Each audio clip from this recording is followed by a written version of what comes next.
ಎಲ್ಲರಿಗೂ ನಮಸ್ತೆ. ನಾನೊಂದು ನಿಮಗೊಂದು ಕಥೆಯನ್ನು ಹೇಳ್ತೇನೆ. ಇಲ್ಲಿ ನೋಡಿ ಎಷ್ಟು ದೊಡ್ಡ ಬೆಟ್ಟಗಳು ಕಾಣಿಸ್ತಿದೆಯಲ್ಲ, ಇದೆಲ್ಲ ಒಂದು ದೊಡ್ಡ ಕಾಡು. ನಾವೀಗ ಕಾಡಿನ ಮಧ್ಯೆ ಇರೋದು. ನೋಡ್ಬೋದು, ಫುಲ್ಲು ಅಡಿಕೆ ತೋಟ, ರಬ್ಬರ್ ತೋಟ ಎಲ್ಲ ಇದೆ.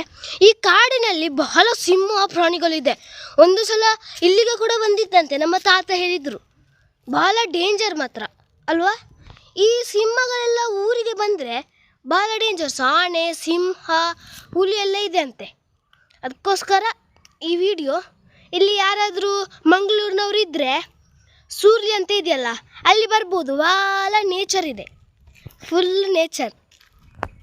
ಮಂಗಳೂರಿನಲ್ಲಿ ಸೂರ್ಲಿ, ಅಲಂಕಾರು ಅಂತ ಹೇಳಿದರೆ ಈ ನೇಚರ್ನೆಲ್ಲ ನೋಡಲಿಕ್ಕೆ ಬರ್ಬೋದು. ಇಲ್ಲಿ ಝೂಸ್ ಎಲ್ಲ ಇದೆ, ದೊಡ್ಡ ದೊಡ್ಡದು. ಇದೆಲ್ಲ ಕಾಡು. ಆ ಕಡೆ ಹೋದರೆ ಝೂ ಎಲ್ಲ ಸಿಗುತ್ತೆ. ಇದು ಕಾಡು, ಪ್ರಾಣಿಗಳೆಲ್ಲ ಇರ್ತದೆ. ಇಲ್ಲಿ ನಮ್ಮ ಮಧ್ಯದ ಮನೆ ಮಾತ್ರ ಪ್ರಾಣಿಗಳಿಗೆ ಅಲ್ಲಿ ಬೇಲಿ ಹಾಕಿದ್ದಾರೆ.